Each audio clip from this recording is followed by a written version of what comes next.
અને હવે તમને બિગ બોલ પર બતાવીએ કે આવનારા 2 દિવસ દરમિયાન ક્યાં અને કેવો વરસાદ થઈ શકે છે, ક્યાં કેવી પરિસ્થિતિ સર્જાઈ શકે છે તેનો ગ્રાફિકલી ચિતાર સમજવાની કોશિશ કરીએ તો પહેલાં તો 21મી જુલાઈ એટલે કે આજની વાત કરવામાં આવે તો આપ જોઈ રહ્યા છો દક્ષિણ ગુજરાતના જે વિસ્તારો છે ત્યાં આપ જોઈ રહ્યા છો મોટા પ્રમાણમાં જે વરસાદી માહોલ છવાય તેવી સંભાવનાઓ જોવા મળી રહી છે। ખાસ તો દમણ છે ત્યાં ભારે વરસાદી માહોલ છવાય તેવી શક્યતાઓ છે। 22મી જુલાઈની આવતીકાલની વાત કરવામાં આવે તો આવતીકાલે પણ આપ જોઈ રહ્યા છો દક્ષિણ ગુજરાત અને સૌરાષ્ટ્રના કેટલાક જિલ્લાઓમાં ભારે વરસાદી માહોલ છવાય તેવી સંભાવનાઓ વ્યક્ત કરવામાં આવી છે।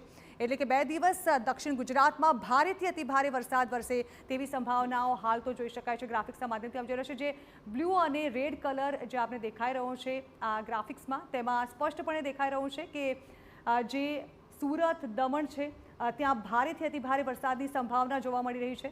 23મી જુલાઈની વાત કરવામાં આવે તો 23મી જુલાઈમાં પણ કંઈક આવી જ તસવીરો સામે આવી રહી છે જ્યાં હજુ પણ અહીં લગાતાર 3 દિવસ ભારે વરસાદી માહોલ છવાય તેવી સંભાવનાઓ છે।